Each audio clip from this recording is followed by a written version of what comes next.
Savanah Case grew up in Inman, attending Inman schools from kindergarten through 12th grade, and is a 2013 graduate of Inman High School. During high school, she was involved in volleyball, basketball, track and field, FCA, and NHS.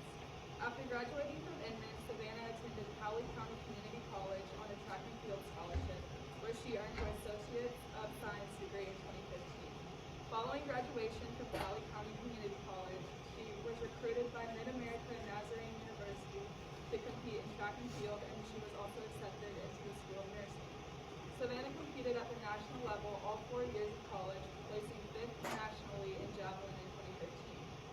She was an NJCAA All-American. She graduated from MNU with a Bachelor of Science in Nursing and passed the NCLEX to obtain her nursing license. Upon graduation, she accepted a nursing position at Alumni Medical Center in Kansas City as an RN on their postpartum unit, and is now working as a labor and delivery nurse. Let's give Savannah a warm welcome. Welcome back.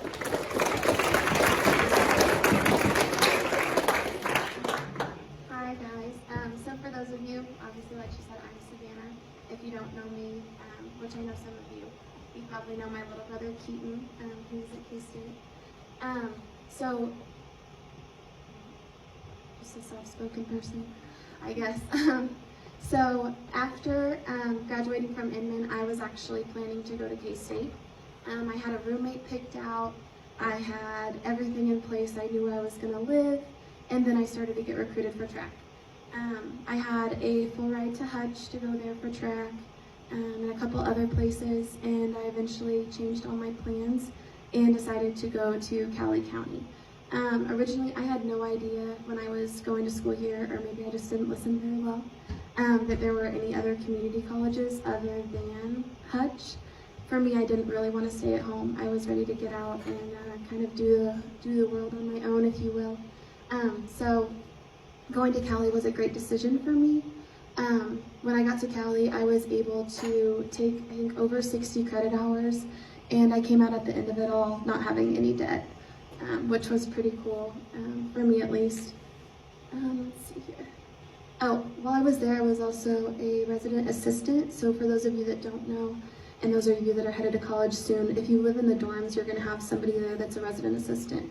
That person is going to kind of be a helping hand for you, a guide for you if you're having school issues, if you're having roommate problems, that kind of stuff. So I did that, and I got a stipend to use for what I wanted, and I got paid for it, basically. And then I was also a student ambassador. So for those of you that are getting ready to go on your college visits, the person that takes you around the school, I did that as well. Those were both ways that I got a little extra scholarship, a little extra money, and got to be involved more and meet more people. So if you're going to college soon, think about those things when you get there. Getting involved, meeting more people, that's kind of the way to do it. The last thing was, once I graduated from there, I was actually at nationals. So it was like almost mid-June at this point, guys, and I still didn't know where I was going to go to college after that. I knew I wanted to be a nurse, and I knew that I still wanted to do track. So I had to find a place that I could do both of those, and that was not easy, right? You have to find a place where you like the track coach and you like the nursing program. So that was a long look, and finally in June, I decided that I was going to go to MidAmerica.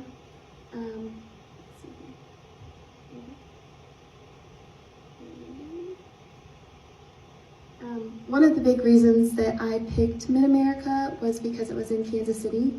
Being in Kansas City, there were so many hospitals that I could pick from. So for those of you that are wanting to be nurses or anything like that, Kansas City has a huge number of hospitals that you can work at.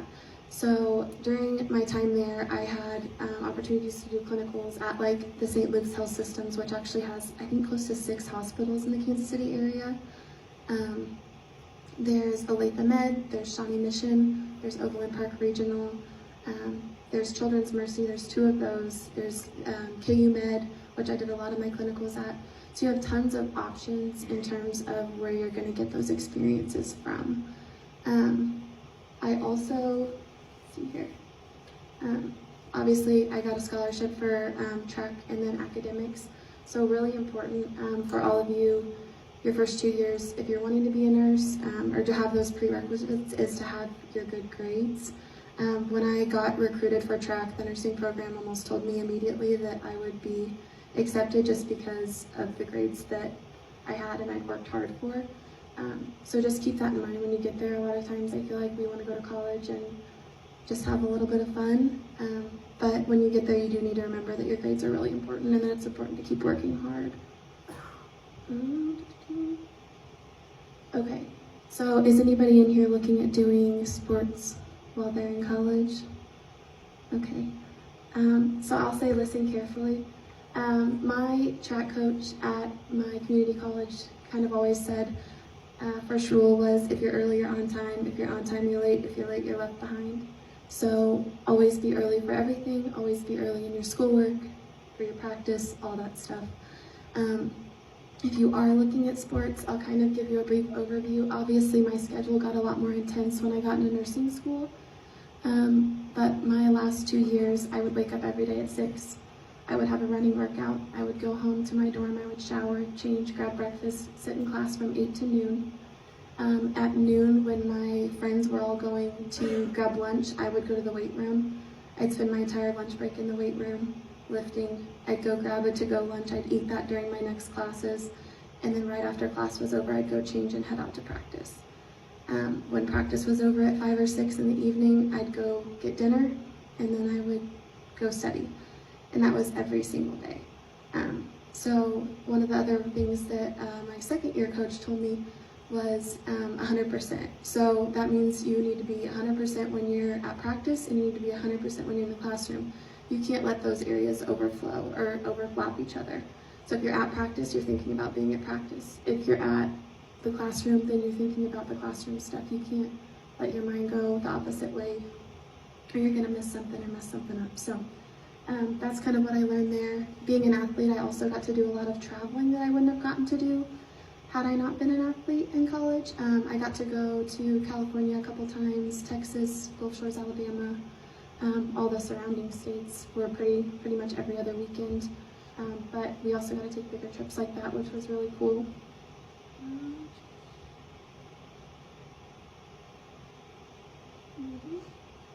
Oops.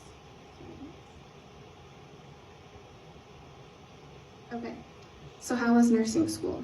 Let's talk about what I do now. Nursing school is hard. If you think that it's going to be easy like any other schooling, or not any other schooling, but if you think any schooling is going to be easy, it's not. But nursing school is definitely a lot trickier for me just because of the schedule. Let's see here. I personally did a traditional program, so when you get to nursing school, there's a couple options that you have in terms of what type of degree or license you're going to get at the end of it, and then how long your schooling is going to be.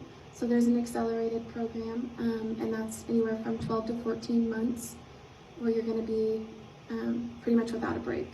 And then there's a traditional program, which will have your summers like normal schooling will.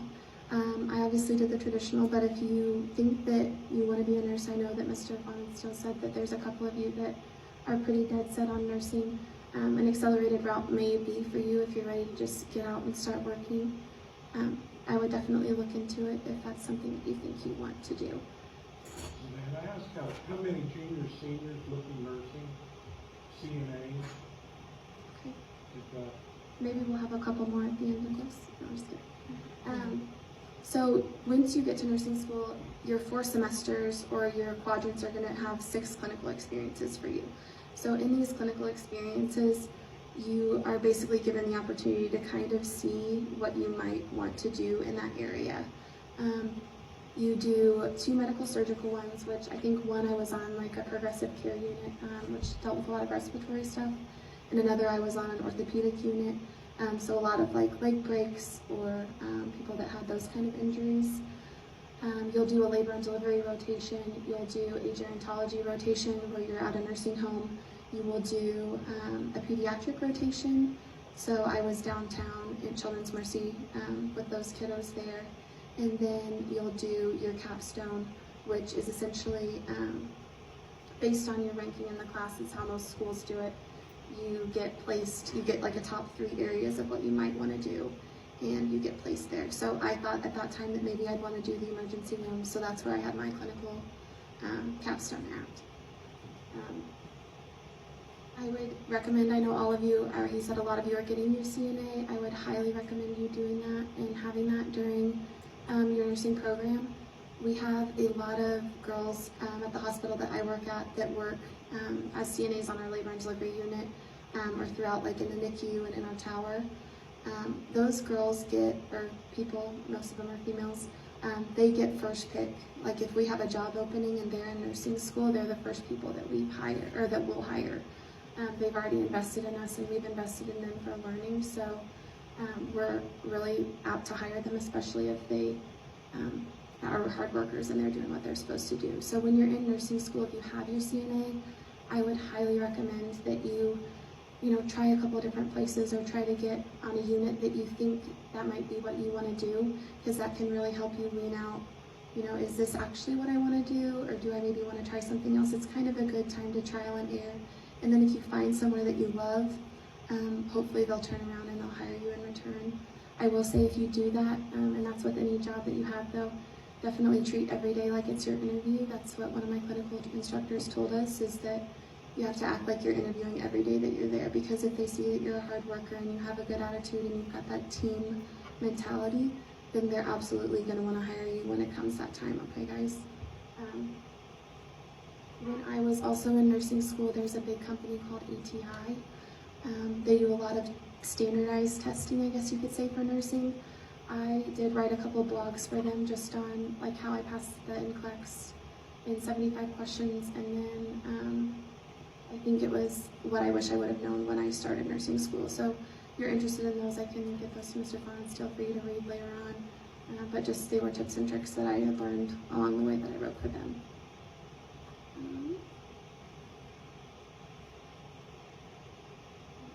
So I wanted to show you guys a little bit. I looked these up on the Kansas State Board of Nursing because I had no idea how big nursing was until I got into it.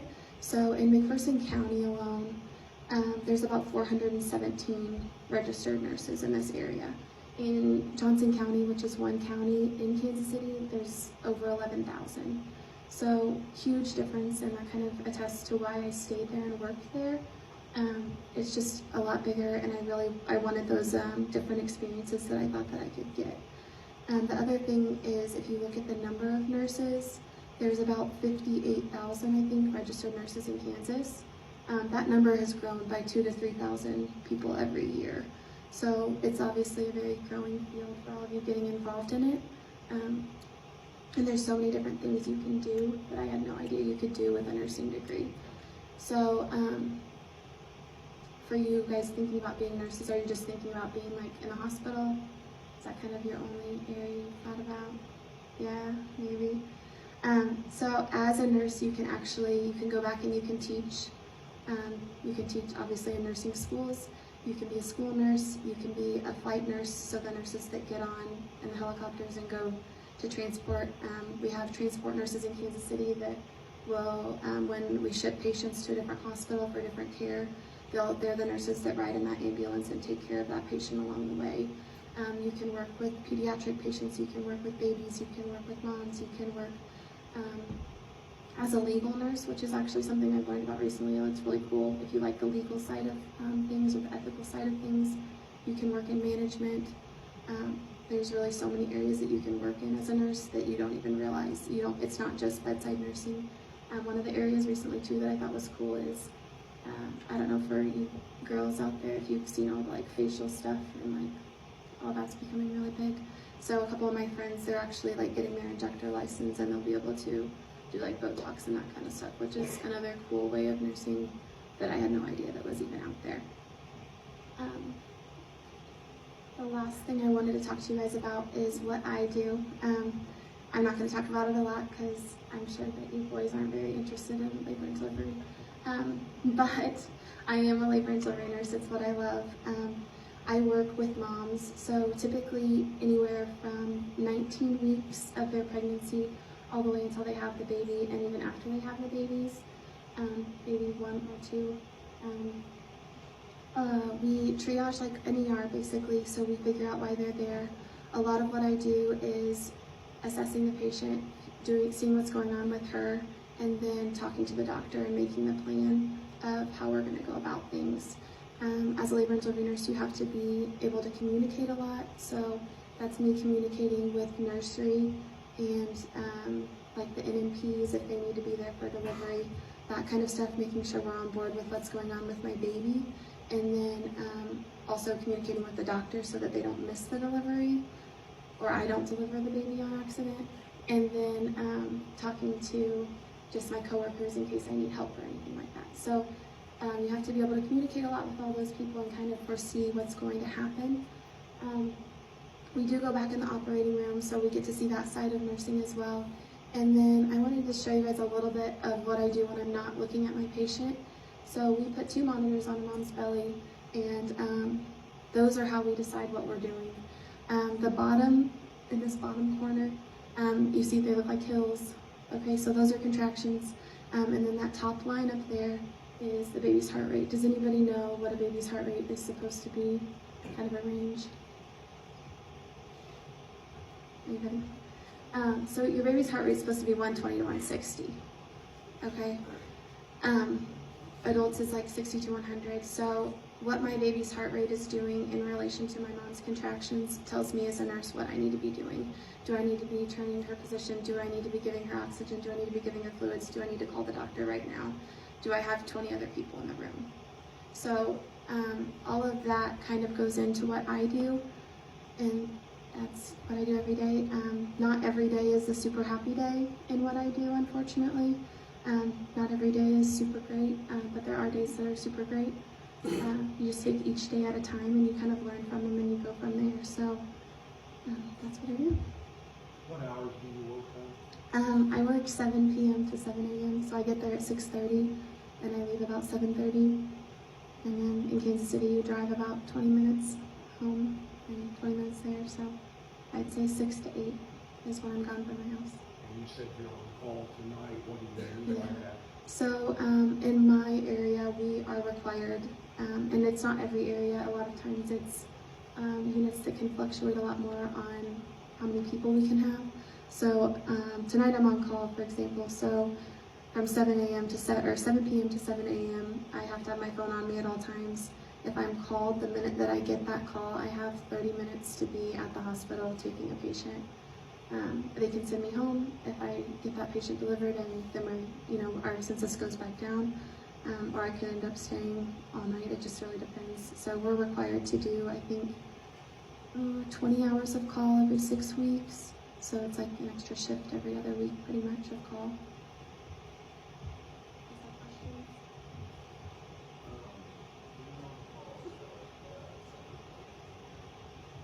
Yes, good question. So on call, you get on what we call on-call pay. You get time and a half.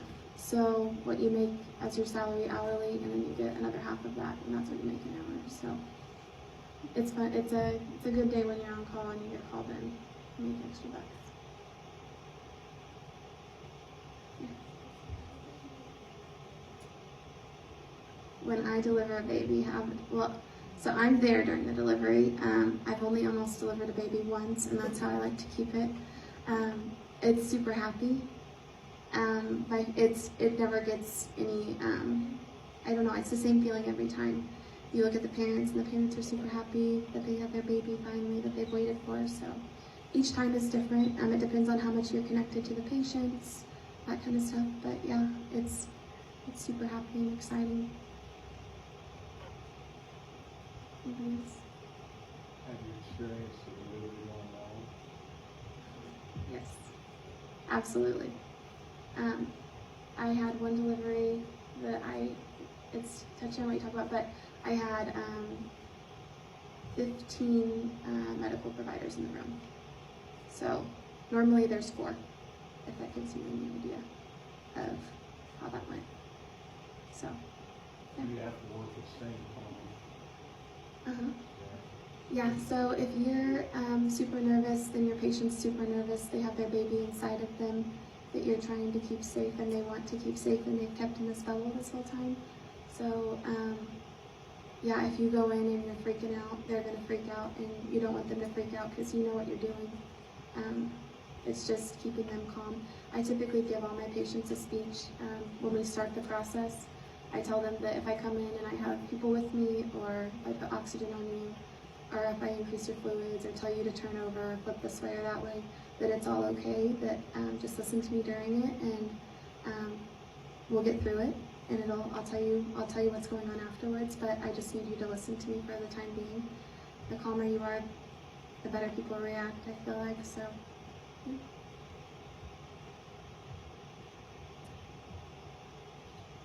So is your work schedule, with the hours that you work, are you like 3 consecutive days of working and then you have Sunday off, or how does that? So it varies. Where I work, it goes off of a 6-week rotating schedule. So some weeks I work Monday, Tuesday, Wednesday.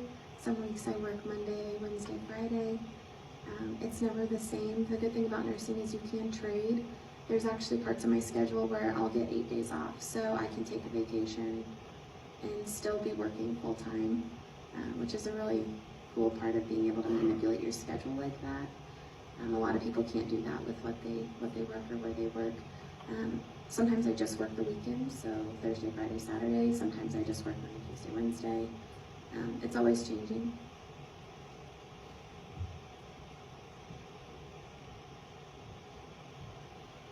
Any other questions? Before you leave, if you want to stay and ask some questions, stay put. If not, you're free to go to home and give Savannah a round of applause.